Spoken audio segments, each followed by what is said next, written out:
मित्रांनो, तुमचं या चॅनलवर स्वागत आहे. पहा, आता जो कन्सेप्ट आहे 100% गॅरंटी या एकाच शब्दाचा तुम्ही अभ्यास करा.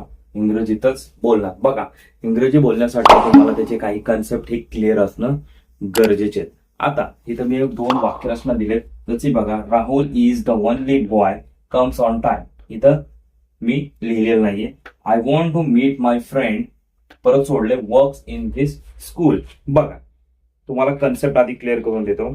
मराठी बोलताना बघा, लक्षात घ्या, मराठी बोलताना जो, जे, जी, ज्याने,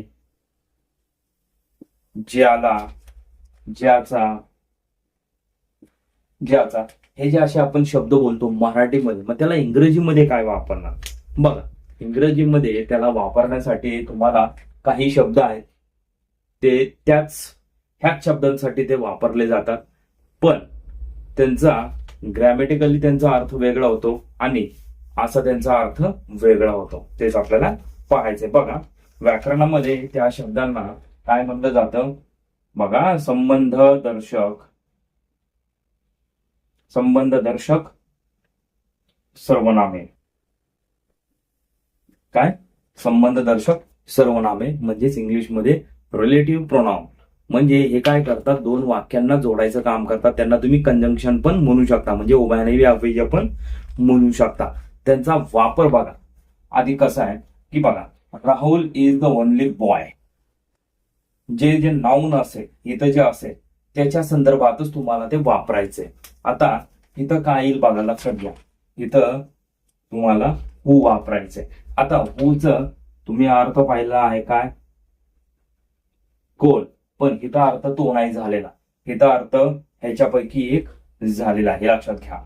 हा वाला अर्थ नाही, ह्याच्यातला अर्थ होतो. बघा, Rahul is the only boy who comes on time. आता हे हू कशासाठी वापरले? हे जे बॉय आहे ना, ह्याच्या संदर्भात वापरलेले. म्हणजे अर्थ बघा, राहुल हा एकमेव मुलगा आहे, एकटाच मुलगा आहे जो वेळेवर येतो. म्हणजे इथं अर्थ काय झालाय? जो. बघा, लक्षात घ्या, Rahul is the only boy who comes on the time. म्हणजे इथं जे नाव येईल त्याच्या संदर्भातच तुम्हाला हे हू वापरायचंय. क्लिअर? त्याच्यानंतर I want to meet my friend. बघा, मला माझ्या मित्राला भेटायचं. मित्र कोण आहे? माझा मित्र आहे. कुठं? जो की इथं काम करतो. म्हणजे इथं तुम्हाला काय वापरायचंय? हू. म्हणजे हे हू कशा संदर्भात वापरले तुम्ही? माय फ्रेंड, म्हणजे फ्रेंडच्या संदर्भात वापरलेले.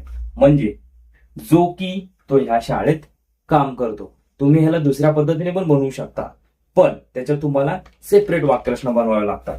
जसे बघा, Rahul is the only boy, full stop दिला, he comes on time. Clear? I want to meet my friend, full stop किंवा कॉमा, he works in this school.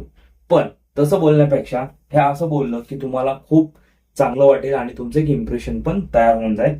पण इथं हूचा अर्थ काय झालेला आहे? जो. म्हणजे आणि कोण हा अर्थ नाही, हे लक्षात घ्या. बघा, ह्यासाठी तुम्हाला वाक्यरचनांचा सराव करावा लागेल.